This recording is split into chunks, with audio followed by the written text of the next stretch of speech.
नमस्कार। तर आधीची जी काही घरं आहेत ना आपल्या गावी किंवा कुठेही, तर तिथे आपल्याला दारामध्ये किंवा दाराच्या मागे आपल्याला एक अशी बाग असायची, तिथं गवत असायचं।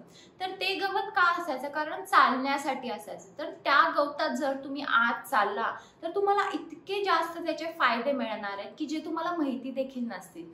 तर मी आज तुम्हाला असे काही त्याचे फायदे सांगणार आहे। रोज जर तुम्ही एक 15 ते 20 मिनिटं किंवा अर्धा तास जर त्या गवतामध्ये चालला तर तुम्हाला कोणते कोणते फायदे मिळणार आहेत ते मी तुम्हाला आजच्या व्हिडिओमध्ये सांगणार आहे। चला तर मग हा आजचा व्हिडिओ आपण लगेच चालू करूया। रोज जर तुम्ही गवतात चालला तर आपला स्ट्रेस तणाव कमी होतो, मूड चांगला होतो, कॉर्टिसॉल लेवल कमी होतात, अंगात खूप उष्णता असेल तर ती देखील कमी होते आणि आपल्याला एकदम रिलॅक्स वाटते। जर झोप नीट येत नसेल आणि लवकर झोपायचं असेल तरी तुम्ही रोज रात्री 15 ते 20 मिनिटं जर गवतात चालला तरी याने तुम्हाला चांगली गाढ झोप लागते।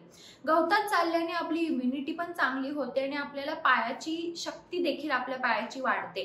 जर तुमचं अंग दुखत असेल, पाठ पाय असं सारखं दुखत असेल तरी तुम्ही गवतात जर चालला तर ते देखील कमी होतं।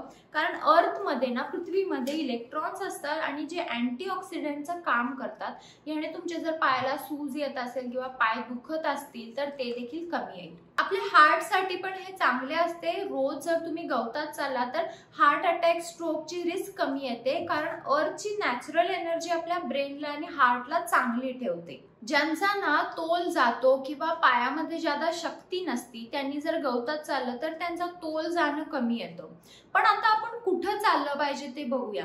तर ज्या तुम्ही गवतात चालणार आहे त्याच्यामध्ये कोणतेही पेस्टिसाइड नसले पाहिजे। जर त्या गवतामध्ये जर कोणते औषध मारत असतील किंवा पेस्टिसाइड असेल तर तशा गवतावर तुम्हाला चालायचं नाहीये। तुम्ही ओपन स्पेसला चालू शकता, जिथे ज्यादा प्रदूषण असेल तिथे चालू नका। आणि तुम्हाला ओल्या गवतावर चालायचं नाहीये, तुम्हाला कोरड्या गवतावर चालायचं आहे। तर तुम्ही रोज गवतावर चालता का नाही मला कमेंट बॉक्समध्ये सांगा। आणि हा व्हिडिओ जर आवडला असेल तर व्हिडिओला लाईक करा, शेअर करा आणि चॅनलला सबस्क्राईब करायला विसरू नका। चला तर मग आपण लवकरच भेटूया एका नवीन व्हिडिओमध्ये। तोपर्यंत काळजी घ्या। बाय।